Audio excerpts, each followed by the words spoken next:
Hold on to your scrubs because General Hospital just got a whole lot more dramatic. We've all been wondering what happened to our beloved, and let's be honest, sometimes infuriating, Britt Westbourne. Well, the wait is over. She's back, and her return is causing more waves than a Port Charles storm. Let's dive right in. Britt waltzed back into General Hospital like she owned the place, and her first stop was to see none other than our favorite, ever-patient Liz. Britt, in her typical no-nonsense fashion, wanted her prescriptions filled. But Liz, a true professional, was having none of it. She kindly but firmly told Britt she'd have to see a doctor first. It's hospital policy after all. No special treatment, no jumping the line. Liz added Britt to the list, told her to take a seat and wait her turn. You could practically feel the tension in the room. Britt, being Britt, was not happy about it. It wasn't long before Britt's name came up for Lucas. He wasn't exactly thrilled to see her either, but as a doctor, he had to put his feelings aside. He asked Britt what he could do for her, and she, refusing to wait for anyone else, went with him to an exam room. That's when things got serious.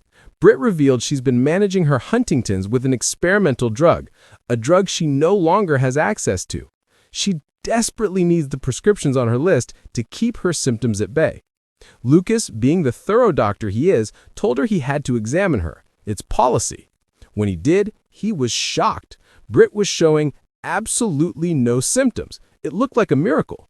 Britt admitted it was, but insisted her symptoms would return, which is why she needed the prescriptions. Lucas agreed to write them, but pointed out that these meds would cost a fortune.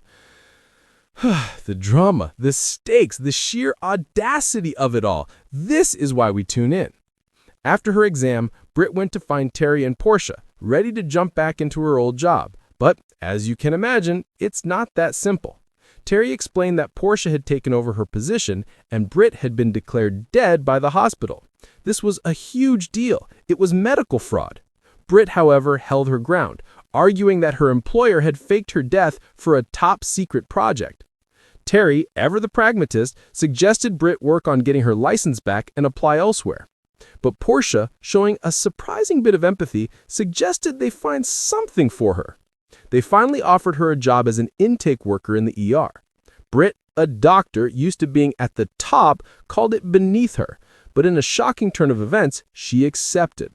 It seems Britt Westbourne is willing to swallow her pride for a chance to be back where she belongs. Meanwhile, a more heartwarming story is unfolding. Lulu and her son Rocco are desperately searching for their lost dog, Outback. Lulu is using the search as a way to connect with her kids, especially Charlotte, who is worried about her father Valentin being locked up. Lulu assured Charlotte that Valentin is okay and that she'll be with her every step of the way if she decides to visit him. This is a sweet moment, a reminder of the complex family dynamics that make this show so compelling. But wait, there's a twist. It turns out Outback isn't lost at all. Molly finds the dog at the stables with none other than Cody. He's keeping the dog a secret from Tracy, who he's not sure would approve. Molly promises to keep his secret, but also urges him to be honest. It's a classic General Hospital conundrum, a secret that's bound to come out. Things are heating up at the Corinthos compound. Gio shows up at Sonny's house, and the family cookout is just getting started. He's not there for a meal, though. He's there for a handout. Gio needs $10,000 for a reward to find Outback. Sonny, being Sonny, gives him the money, no questions asked. Dante walks in, and the tension between Dante and Gio is palpable. Christina, ever the peacemaker, tells Dante to focus on reconnecting with his son, not on past issues. It's a powerful moment that reminds us of the messy, complicated, and ultimately unbreakable bonds of family. But the most emotional moment of all comes with the heartbreaking news of Monica's death. Jason and Tracy are the ones to find her, and the scene is absolutely wrenching. Jason, who has always had a complicated relationship with Monica, is visibly devastated.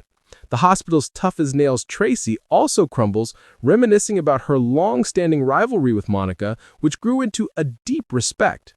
In a truly beautiful moment, Tracy shares a memory with Jason.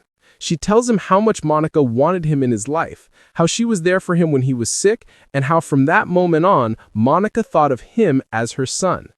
Jason, filled with regret, wishes he had more memories of their time together. Tracy, in a rare display of vulnerability, tells him that he can ask her anything, as Monica told her everything. They embrace, a beautiful and poignant tribute to the woman who meant so much to both of them. This scene is a perfect example of why this show has stood the test of time. It's about the deep, messy, and ultimately beautiful connections that bind us all together. What are your thoughts on all the recent drama? Do you think Britt will be able to make a fresh start?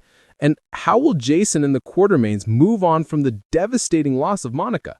Let's keep the conversation going.